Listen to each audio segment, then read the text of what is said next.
Picture this. You wake up tomorrow morning and you realize that absolutely nothing you have ever believed is actually true. There is no hidden destiny out there just waiting for you. There's no grand cosmic justice balancing out all the good and the evil in the world, and there's no invisible script guaranteeing that your struggles, your sacrifices, and your heartbreaks will eventually make sense. Imagine that the universe doesn't even know your name. In fact, it never did. The stars, they're just burning gas. The Earth is just a spinning rock, and the sky is just endless, empty space. And yet, somehow, you still have to get out of bed, right?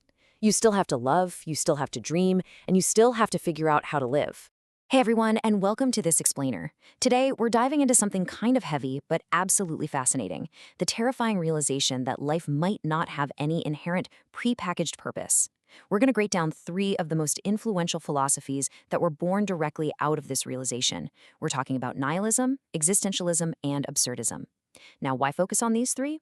Well, because when we're confronted with immense, inexplicable suffering, human beings desperately need a framework to process it. When the universe flat out refuses to give us a comforting answer, these 3 paths represent our ultimate responses to that overwhelming silence. And at first glance, they might seem almost identical. But as you'll see, they lead to 3 completely different ways of navigating human existence. One ends in despair, one empowers you to create purpose, and one literally just laughs in the face of the universe. So, here is our roadmap for today. First, we'll look at the historical shift into the silent universe.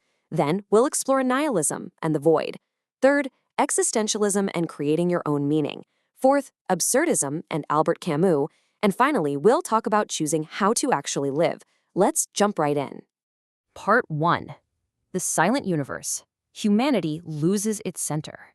To really wrap our heads around these philosophies, we have to start by understanding how humanity went from believing in a deeply purposeful universe to just staring into a total void.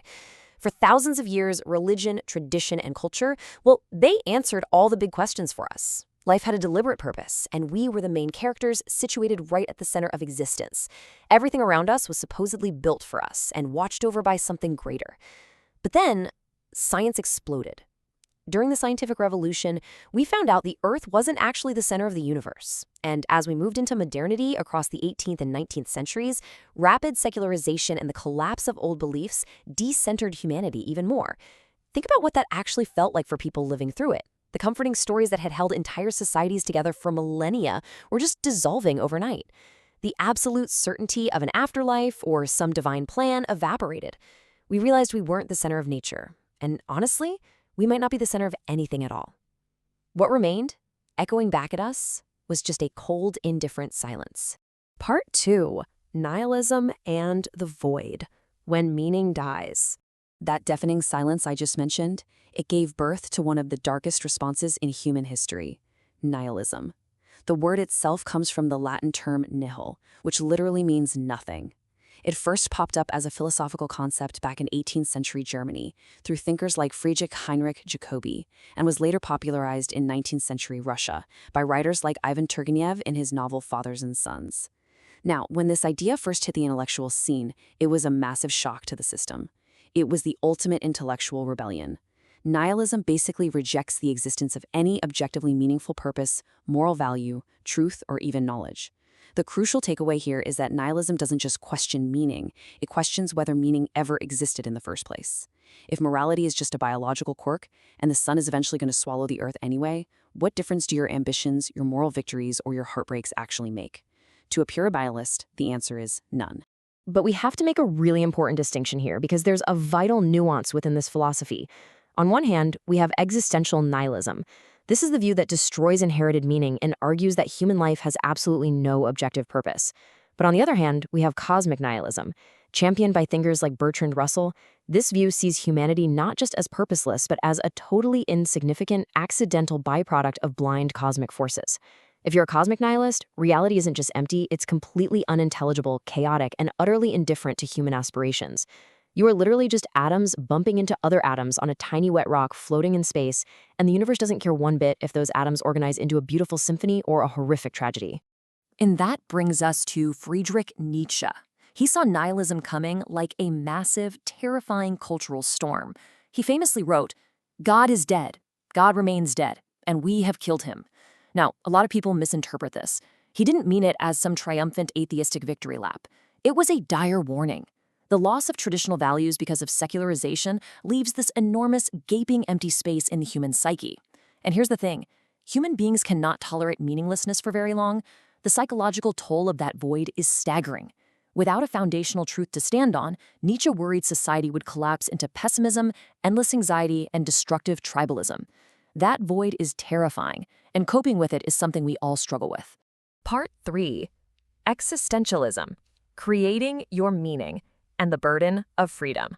So not everyone surrendered to that void. Enter existentialism. These were the thinkers who looked directly into that same dark abyss and decided, you know what? I'm going to answer back. The term itself was coined by the French philosopher Gabriel Marcel in the 1940s. Existentialism explores the individual's struggle to lead an authentic life through personal freedom and choice, despite the sheer absurdity of existence. Here's a wild thought. Existentialists actually agree with nihilists on one major point. They agree the universe does not hand you a purpose, but instead of throwing their hands up in despair, they demand that you bear the heavy burden of freedom to discover and determine your own meaning. And make no mistake, it is an exhausting burden. Having no cosmic safety net means you have absolutely no one to blame when things go wrong. You are entirely responsible for who you become, which is a massive weight to carry. This whole idea is perfectly captured by Jean-Paul Sartre's famous phrase, existence precedes essence. So what does that actually mean in plain English? Well, think of a paper cutter. A paper cutter's essence, its design, its purpose, what it's meant to do, is thought up in a human mind long before it's actually manufactured. Its essence precedes its existence. But for human beings, it's the exact opposite. We exist first. We just show up in the world with no predefined essence, no divine blueprint, and no built-in script telling us who we are supposed to be. It's only after we exist that we define ourselves. We have to invent ourselves and our values through our deliberate, ongoing choices and actions.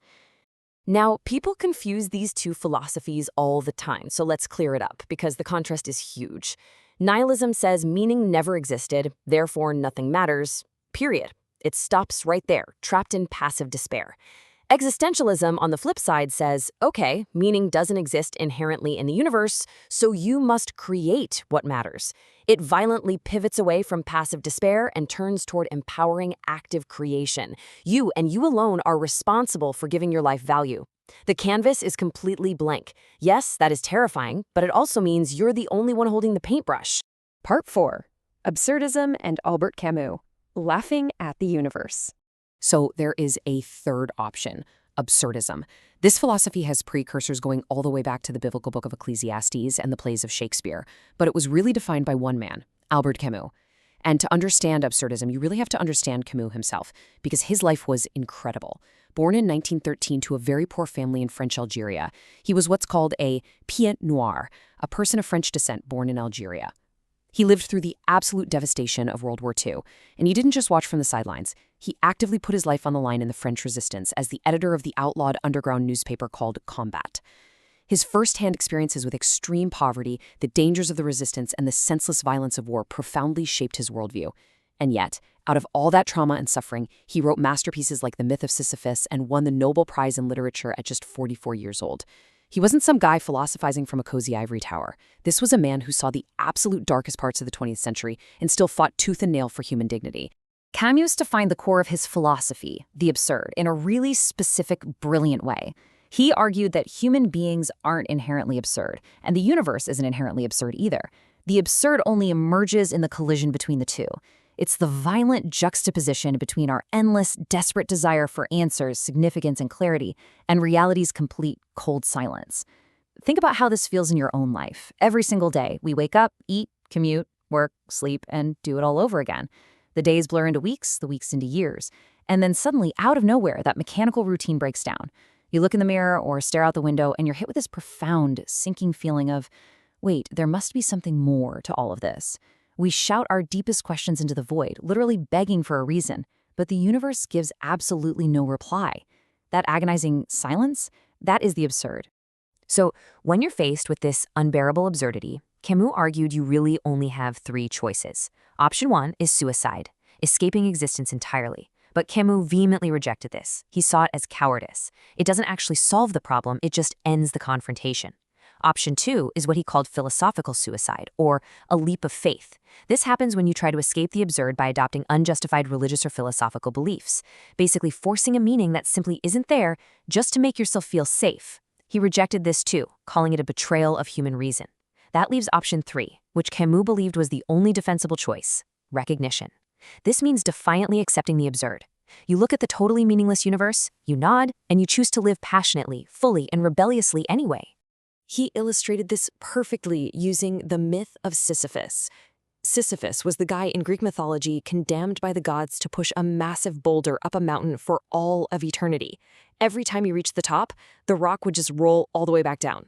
It's the ultimate symbol of meaningless, repetitive struggle. But Camus drops this incredible line: one must imagine Sisyphus happy. Now, why on earth would he be happy? It's not because pushing the rock suddenly gained some grand cosmic purpose. It didn't. He's happy because he no longer demands that it must have a purpose. His absolute defiance, his clear-eyed consciousness of his own futile task, and his stubborn refusal to be broken by the absurdity, that is his triumph. By accepting his fate without surrendering his joy, he masters his boulder. He becomes greater than his punishment. Part 5. Choosing how to live. The choice. So, what do these 3 massive philosophical shifts actually mean for you today? When we step back and look at these worldviews, they all start with the exact same terrifying premise: a silent universe. But the paths out of the woods diverge wildly.